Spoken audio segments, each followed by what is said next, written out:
By Adekunle, the People's Democratic Party (PDP) has alleged that President Muhammadu Buhari's two-week vacation in London was designed as an alibi to exonerate him from planned political illegalities, forceful invasion and mayhem about to be visited on the polity and particularly the National Assembly. The party, in a statement signed by Kola Ologbondian National Publicity Secretary, said it was aware of plots already perfected in a meeting on Wednesday night between the presidency and some compromised All Progressives Congress APC senators, who are now in the minority, to forcefully reconvene the Senate with protection from security agencies, with a view to impeach Senate President Bukola Saraki and Deputy Senate President Ekweremadu. The PDP knows that the desperation to illegally take control of the National Assembly is part of the design to undermine our democratic institutions and completely foist a dictatorial regime on our nation. The planned invasion is also a bid to cover the atrocious and humongous corruption of the Buhari administration, which the National Assembly is set to expose. The PDP has been reliably informed about how these APC senators, especially members of the Buhari Parliamentary Support Group (BPSG), have been provided with huge sums of money, illegally lifted from repatriated funds, to carry out this nefarious act under the guise of urgent need to approve funds for the 2019 general elections. It is clear that President Buhari and the APC are hugely terrified and distressed by the gale of defections from the fold and have resorted to underhand methods, threats and intimidation, irrespective of the damage being inflicting on the polity.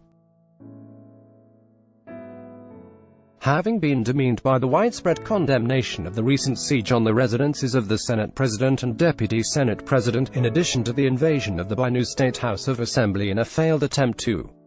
impeach Governor Samuel Ortom and forcefully take over the state, President Buhari is now jetting out of the country so as to appear innocent and oblivious of the political terrors about to be unleashed on the National Assembly.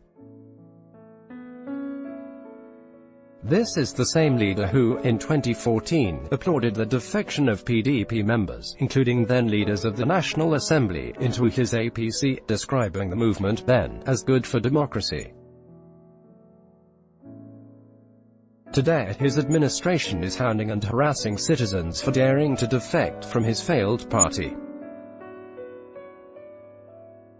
Besides, Nigerians will recall that the PDP had earlier alerted of plots by President Buhari to enmesh 2019 general election in controversy by asking for virement of funds already approved in the 2018 budget for development projects instead of sending a fresh supplementary budget for the election. If the presidency means well for Nigeria, it should have sent a supplementary budget and duly right the leadership of the National Assembly instead of plotting to forcefully take over the federal legislature and push our nation into serious constitutional crisis. Despite the planned alibi, the PDP states that President Buhari must be held responsible for any abuse of power, disregard for rule of law and assault on democratic institutions, even in his absence from the country. Finally, we wish to remind President Buhari and the APC that the PDP is now in incontrovertible majority in the Senate and we are ready and able to protect our democracy with all instruments available in the Constitution and parliamentary rulebooks.